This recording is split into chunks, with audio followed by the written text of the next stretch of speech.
Debating custody of the Pikmin from across the room. Hey everybody, welcome back to more Pikmin 2 with your host Koopa. In the last episode, we came to the new area we've discovered called the Awakening Wood and entered the Hole of Beasts down here in search for more treasure. And in this episode, we're going to continue on in the Hole of Beasts, see what more treasure we can get here. Alright, we're going to go down here. And since there was more fire geysers, I'm gonna dismiss all of my Pikmin and get them here. And ooh, so see, this is what I was talking about when you can switch up your teams. Whenever there's an enemy in the way, you can just get your strongest team and attack. And then whenever there's treasures, you can get your faster team and start carrying things back that way. And wow, we're really laying it on thick with the Nintendo history trivia things here. That is actually a Game & Watch ball unit. That was one of the oldest video game things that Nintendo has ever created. I believe the first was this like Japanese Pong console called the TV Game 4 or something like that.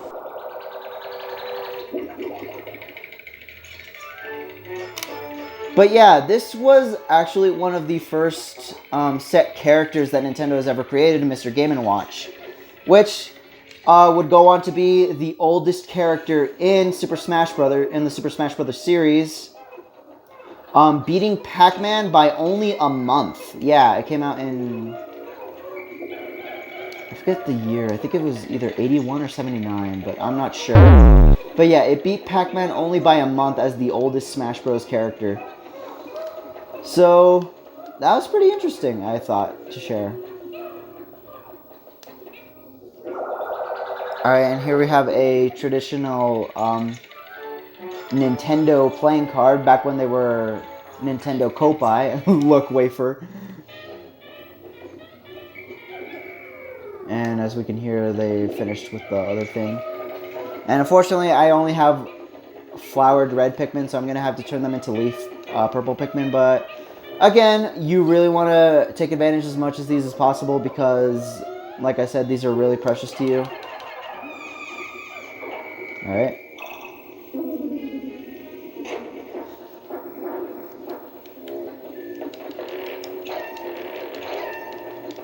And here we go. Now, unfortunately, since they're leaf purple Pikmin, not only are they the slowest stage, but they're also the slowest type, so they're going to lag behind us a lot. Alright, we're going to need to separate our team once again. Omar, take the reds, and Louie, you take the purples. We have 25 of them, wow. We finally weighed down the bag on the outside since it needed 200. And actually, now I believe this won't actually house nectar. It will actually house something else, and I'm going to need to test that right now. Oh, no, it actually will. I thought it was going to house a new type of enemy, but guess not. Alright, so we flowerized all our Pikmin, thankfully. And, oh, I believe it's going to be here. I don't know what the thing is actually called, but I do know that they will... Wait. Oh, no. Alright, this game is being weirdly nice to me for some reason. Which I'm not totally against, so game, if you want to keep doing that, then by all means keep doing that.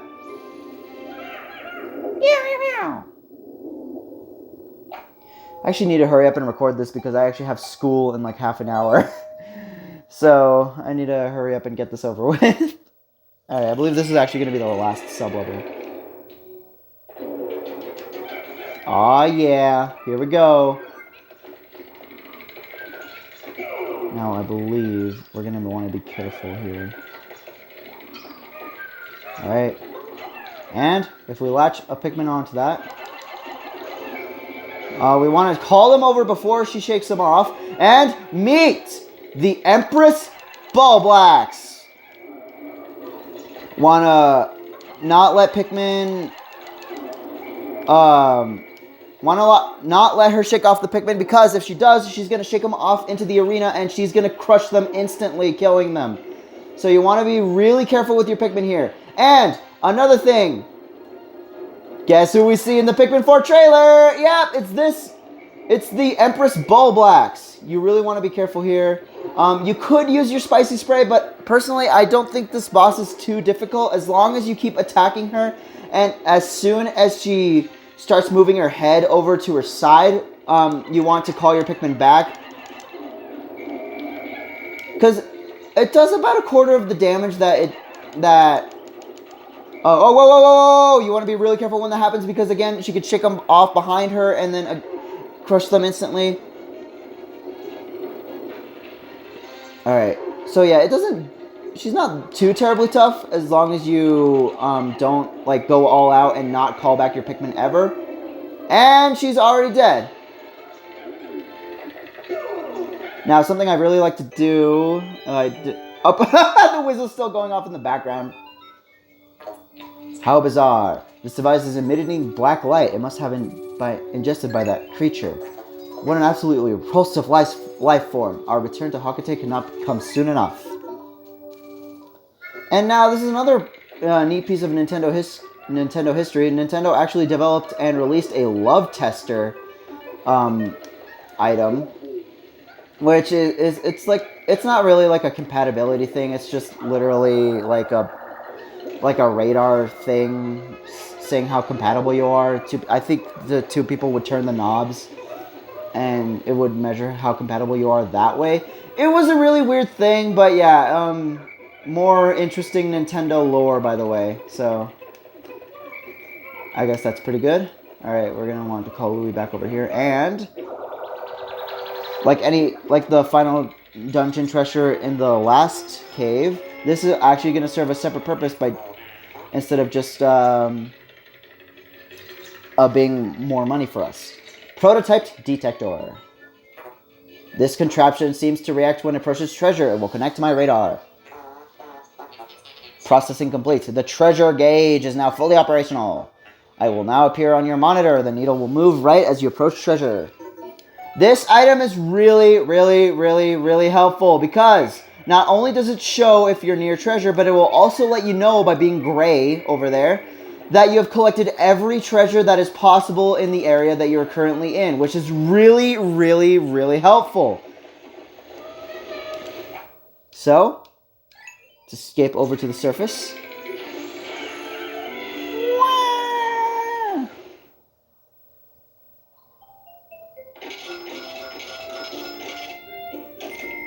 And we didn't lose any Pikmin in that cave, even though there were no enemies, so that's kind of good. But again, I didn't lose any of the boss, so I'm proud about that. And we collected all 6 treasures there. Now, if you've collected every treasure in a cave, I don't think I mentioned this in the last episode, if you wait on the screen for 3 minutes, you get to hear Tataka's song. I'm not going to wait here for that long because I have school in a bit, and I don't really think of... I don't really want to wait here for that long, just because of that. Alright, anyway, we could see that the Cosmic Archive and then the Dream Architect were the names that I missed reading. I like the Cosmic Archive. That makes a lot of sense for what the Famicom Disk System title screen actually looks like. The game is saved. And as soon as we exit a cave... instead, like the first time, where it ended the day automatically, this time it actually continues on the day like normal.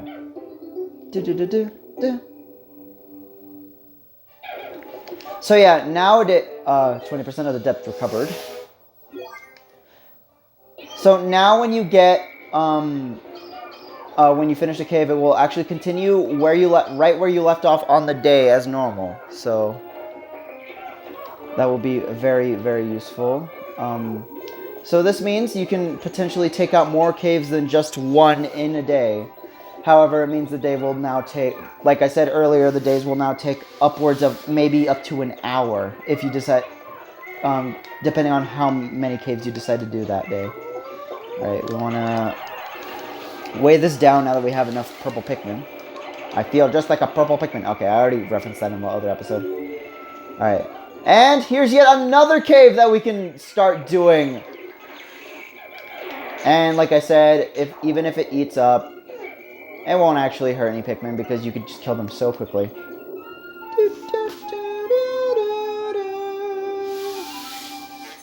Astounding! My metal detectors are reacting violently. What could be down below? If you find trouble below, press start/pause to contact me and press R on the radar screen. The exploration pod will drop its loot to make room to carry you, Louie, and the Pikmin to safety. Now, I don't know why I did that. I just thought to. Again, we can't do anything with this wall. And now we see a new hazard there. That looks kind of like the virus. Anyways, that new hazard we're going to get into once we get into this cave. Because we're actually going to get some aid for said hazard in this cave.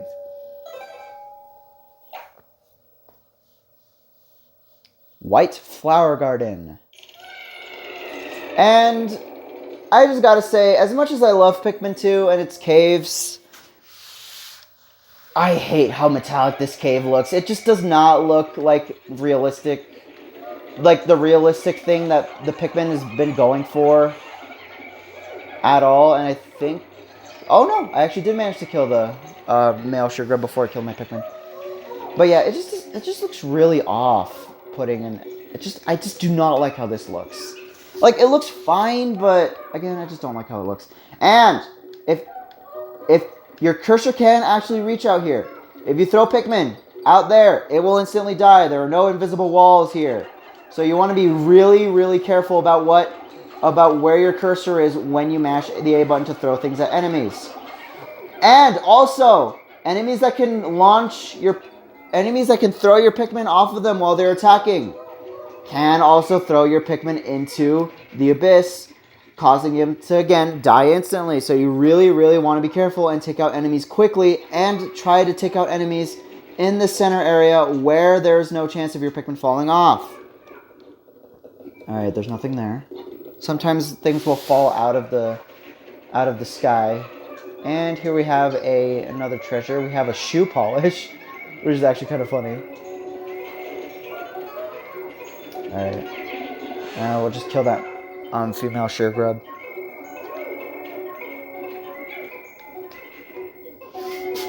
Alright, you can see the closer you get to a treasure, it starts digging the fastest, and it also points to that blue area right there.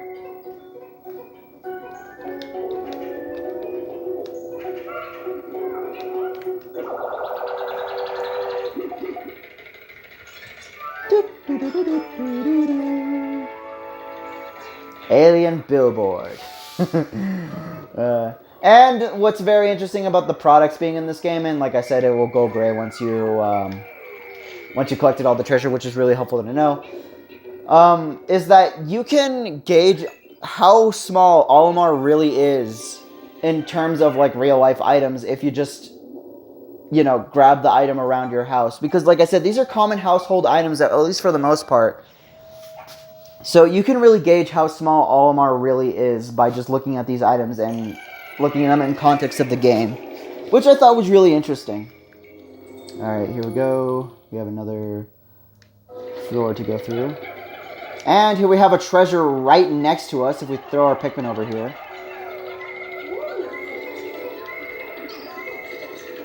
And ooh, we have a new enemy! This enemy, oh crap! Oh crap! Okay, yes. We have the Petrified Heart. I know what this name is.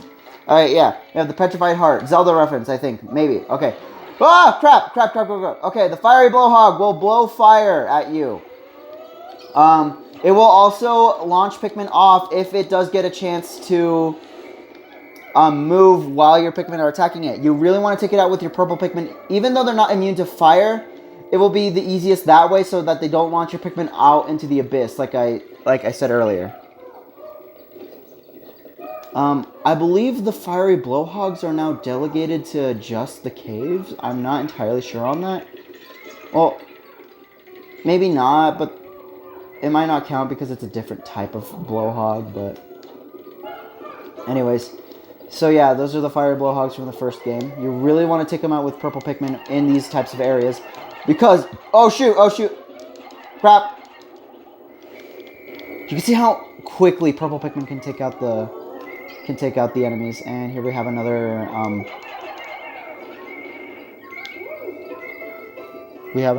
item. Let's just swarm that for it to go faster.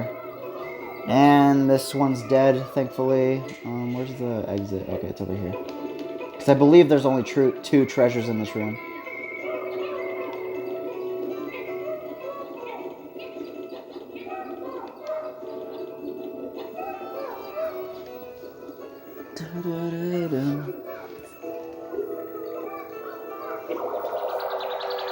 And we have an old Dr. Pepper bottle cap. Wow, that looks really, really off nowadays. And I like the name Drought Ender.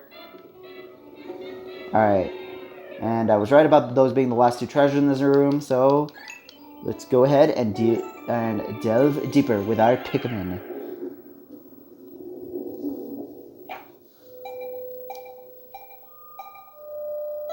Ding.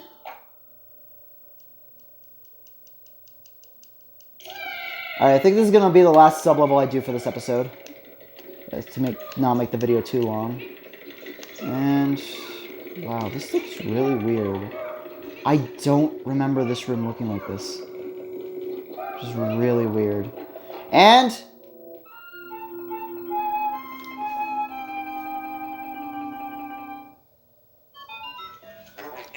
how can a flower so deep underground bloom so robustly? How mysterious. This place is conspicuously warm. Could it act a kind of hothouse for foliage? What an interesting development. The Pikmin look as if they long to be tossed into the flower. This is an ivory candy pop bud. Another color of candy pop bud that we never saw in Pikmin 1. And if we throw Pikmin in here, we're going to want to throw our reds, because if we throw our purples, then we're going to need more purples later on. And I'm glad none of them accidentally threw purples. I'm really glad about that. Okay, here we go. And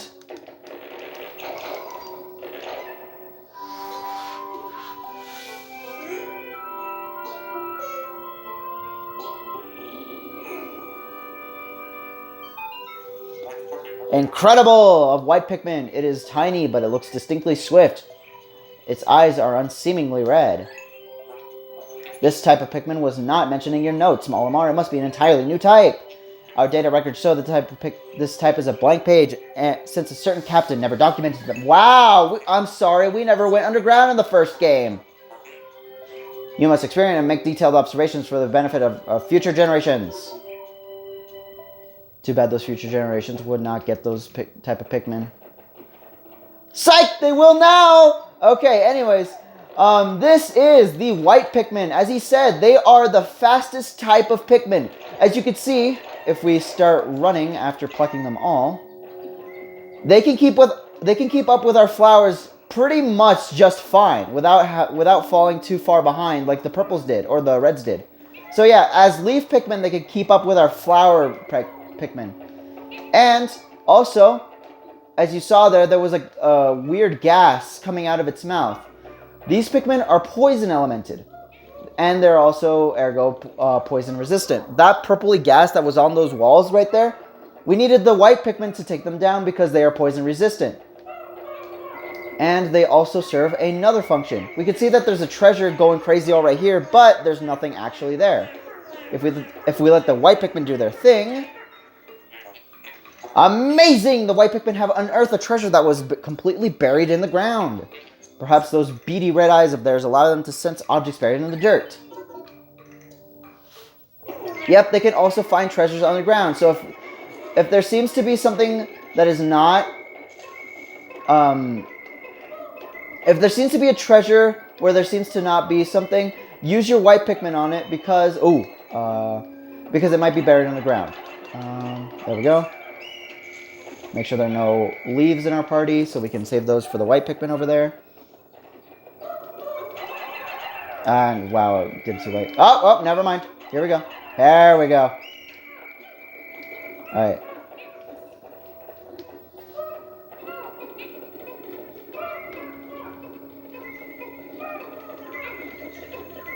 Alright, and...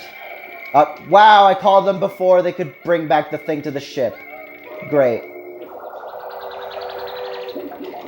Luckily, they'll automatically go into your squad if you're near them while they deliver the treasure. Super Stick Textile. And that is all the treasure unearthed in this room. Now let's go flowerize our purple Pikmin. Now there's actually another function of purple Pikmin that won't come into play. For now, I think I'm just going to tell you what it is though, because it involves them dying. So if an enemy attacks a purple Pikmin by eating it, if it eats a white Pikmin, since they are poisonous, it will take a massive amounts of damage. So even then, they are not the best at fighting. I think they actually do have a damage decreaser. So you really don't want to take them into fights. But if you do end up taking them into fights, they can be used as pretty much just as damage dealers by just getting eaten by enemies. Alright, anyways. I think that's going to do it for this episode. Next time on Pikmin 2, we're going to continue on going into the White Flower Garden. I forgot the name of the cave. Temporarily. Unless this is the final floor, but I don't think it is. Nope, it is not the final floor. And as you can see, there are poisonous clouds there. But, again, we're not going to deal with that until the next episode. So, see you guys next time.